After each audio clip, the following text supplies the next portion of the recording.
పాకిస్తాన్కి మరొకసారి ఘోర పరాభవం ఎదురైంది. ఇలాంటి అవమానాలు ఎదుర్కోవడం పాకిస్తాన్కి కొత్త ఏమీ కాదు. కానీ తాజాగా జరిగినటువంటి ఉదంతం ఇది. హర్మూజ్ జలసంధిని దాటడానికి ప్రయత్నించినటువంటి పాకిస్తాన్కు చెందినటువంటి ఒక నౌకను ఇరాన్ వెనక్కి తిప్పి పంపించేసింది. ఆ నౌక పేరు సెలెన్.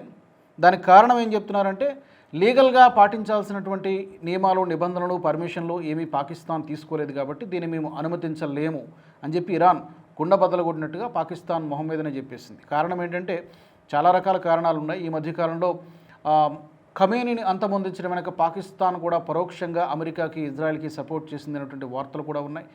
అది చాలా వరకు నిజం కూడా. ఇలాంటి కారణాలతో ఇరాన్ పాకిస్తాన్ యొక్క నౌకను వెనక్కి తిప్పి పంపించేసింది.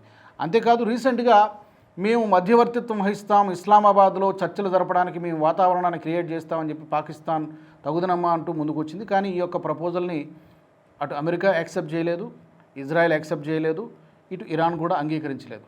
నీ లిమిట్స్లో నువ్వు ఉండని చెప్పి ఇండైరెక్ట్గా చాలా గట్టిగా 3 దేశాలు కూడా చెప్పాయి. ఎందుకంటే పాకిస్తాన్ కెపాసిటీ ఏంటో ప్రపంచం మొత్తానికి తెలుసు. వీడు మధ్యవర్తిత్వం వహించడం ఏంటి అనేటువంటిది ఇరాన్ డైరెక్ట్గా మాట్లాడలేదు. కానీ ఈ యొక్క నౌకను వెనక్కి తిప్పి పంపడం ద్వారా ఇరాన్ చెప్పినటువంటి హెచ్చరిక కూడా అది ఎక్కువ చేయకండి అన్నట్టుగా పాకిస్తాన్ తన లిమిట్స్లో తను ఉంచినట్టుగా అయింది. ఈ యొక్క నౌకను ఆపేసినటువంటి విషయాన్ని కూడా ఆఫ్ఘనిస్తాన్లో ఉన్నటువంటి ఇరాన్ రాయబార కార్యాలయం ఈ వార్త నిజమే అంటూ అఫీషియల్గా ధృవీకరించింది.